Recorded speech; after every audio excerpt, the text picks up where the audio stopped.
You can't break a bad habit, you can only replace it. And here's the disturbing reality: neuroscientists have proven that trying to stop a habit by willpower alone has a 95% failure rate because your brain doesn't understand deletion, only substitution. Every time you try to just stop scrolling, smoking, or procrastinating, you're fighting against 200,000 years of evolutionary wiring. You're not weak, you're using the wrong strategy. By the end of this video, I'll reveal the exact habit substitution protocol that rewires your brain in 21 days. But first, you need to see what your bad habits are actually doing to your future. Let me show you what's happening right now. You have a habit you hate. Maybe it's scrolling for hours, eating junk, biting your nails, staying up too late, and you've tried to stop 100 times. You white-knuckle it for a few days, then you cave, and you feel like a failure. But you're not failing because you lack discipline. You're failing because you're trying to create a void,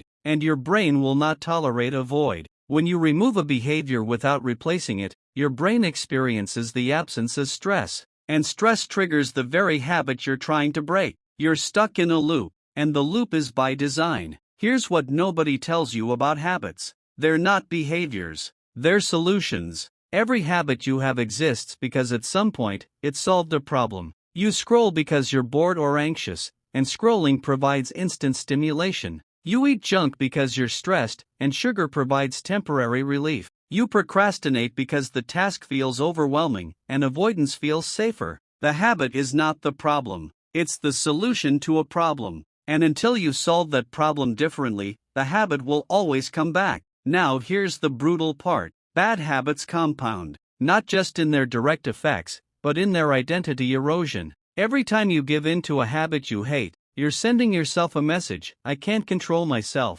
And that message becomes a belief, and the belief becomes an identity, and the identity becomes a destiny. You're not just wasting time when you scroll, you're becoming someone who can't focus. You're not just eating poorly, you're becoming someone who lacks self-control, and that identity is the real prison. Let me tell you what bad habits are costing you. First, time. The average person spends over 3 hours a day on habits they regret. That's 1,095 hours a year. That's 45 days. You're losing a month and a half of your life annually to behaviors you don't even enjoy. Second, health. Bad habits stress your body and accelerate aging. Third, relationships. Your habits affect how people experience you. Fourth, potential. Every hour in a bad habit is an hour not building skills, relationships, or wealth. You're not treading water, you're sinking. Here's what's actually happening in your brain. Habits live in the basal ganglia.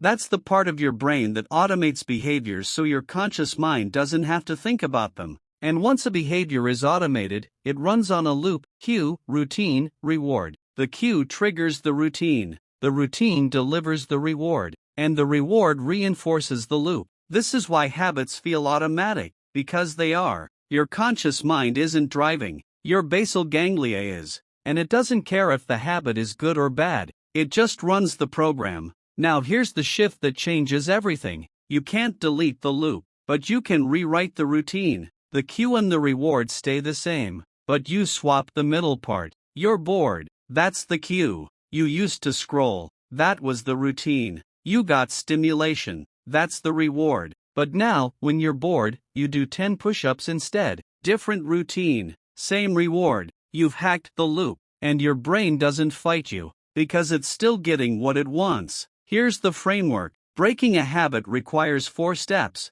Identify the cue, understand the reward, design a replacement, execute relentlessly. Most people skip straight to execution. They try to stop the behavior without understanding why it exists. And they fail, because willpower is finite. But when you understand the loop and design a strategic replacement, you're not fighting your brain, you're working with it. Let me show you how to identify the cue. Cues fall into 5 categories: time, location, emotional state, other people, or preceding action. You scroll every night. The cue might be time, 9 p.m., or emotional state, tired. You eat junk at work. The cue might be location, office, or emotional state, stressed. Track the habit for 3 days. Write down what happens right before you do it. You'll see the pattern. And the pattern is the key. But here's the part most people miss. You have to understand what reward the habit is actually providing, because the obvious reward is usually not the real one.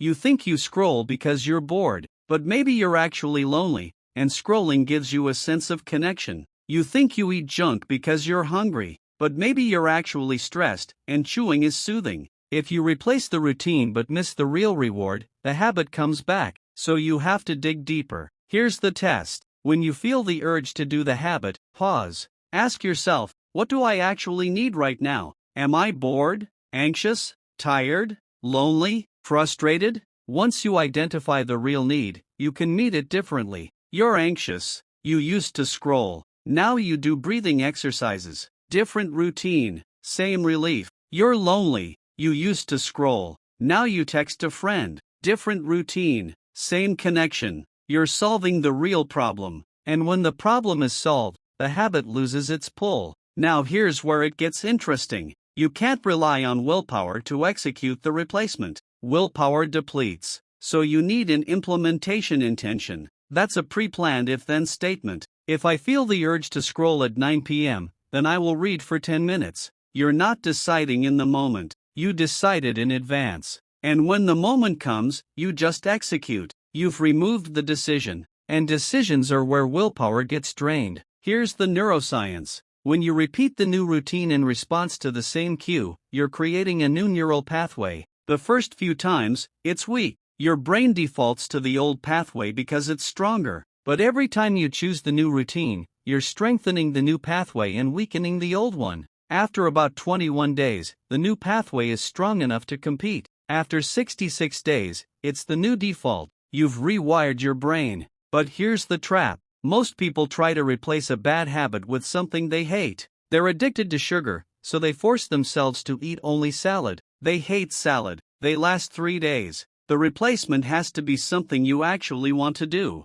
Or at minimum, something that provides a comparable reward. If the replacement feels like punishment, your brain will reject it. So you find something enjoyable that also serves your goal. You like sugar. You replace candy with fruit. Still sweet, but better for you. You've met the craving without sabotaging yourself. Here's what elite performers do that most people don't. They make the bad habit harder and the good habit easier. You scroll too much. Delete the apps. You have to reinstall them every time you want to use them. That friction interrupts the automation. You want to read more. Put the book on your pillow. When you get in bed, it's right there. You've reduced the friction. This is environment design. An environment is stronger than willpower every time. Let me give you the protocol. Step 1. Identify your worst habit. Just one. Don't try to fix everything at once. Step 2. Track it for 3 days. Write down the cue, the routine, and how you feel after. Step 3. Identify the real reward. What need is this habit meeting?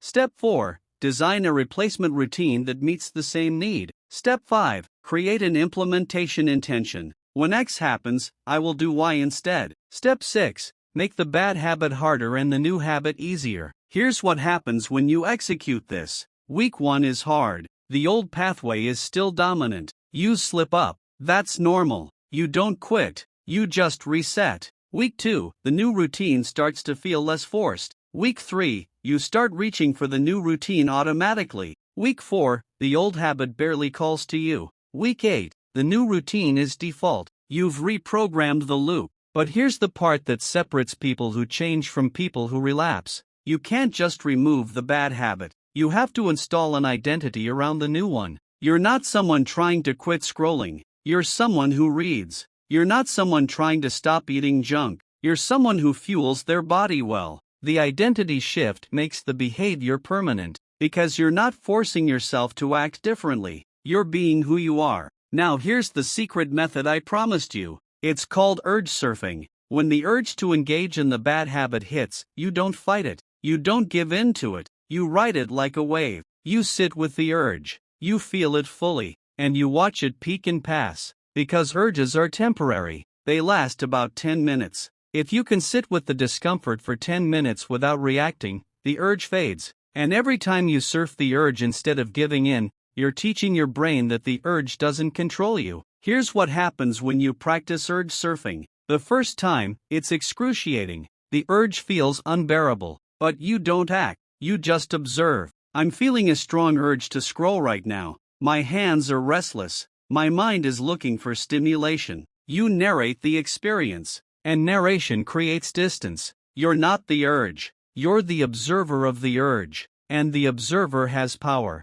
The urge peaks around minute 5. Then it fades. And you've proven you can feel it without obeying it. But here's the key. You practice this when the stakes are low. You don't wait until you're in crisis mode. You practice during small urges. You want to check your phone. You sit with the urge for 2 minutes. It passes. You've trained the skill. And when the big urge comes, you're ready. Because you've done this before. You know the urge is just sensation. And sensation doesn't get to make decisions. You do. Here's the identity shift you need. You're not someone who's struggling with bad habits. You're someone who's in the process of upgrading their habits. The old habits served you once, but they don't serve the person you're becoming. So you're replacing them. Not because you're broken, but because you're evolving. And evolution requires letting go of what worked in the past to make room for what works now. Let me tell you what happens if you don't do this. 5 years from now, you're still stuck in the same loops, still scrolling, still procrastinating, still engaging in behaviors you hate.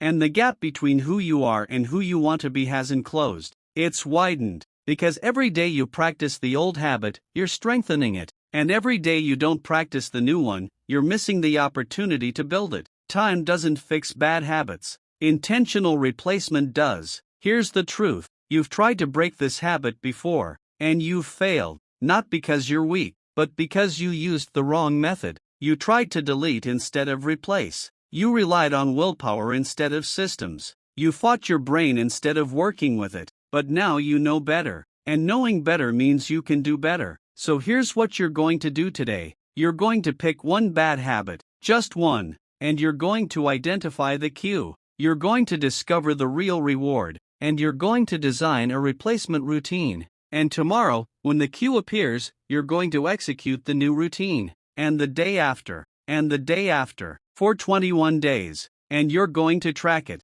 And you're going to urge surf when the pull gets strong. And you're going to make the bad habit harder and the new habit easier. Because bad habits don't break, they get replaced. And replacement is not about perfection. It's about repetition. You won't execute perfectly. You'll slip. And when you do, you won't spiral. You'll just reset. Because you're not trying to be perfect. You're trying to be better. And better is built one replacement at a time. Break the habit. Build the identity. Become the person who doesn't need the old loop anymore. Because that person is already inside you. They're just waiting for you to stop running the old program and install the new one. The replacement starts today. What habit are you swapping first?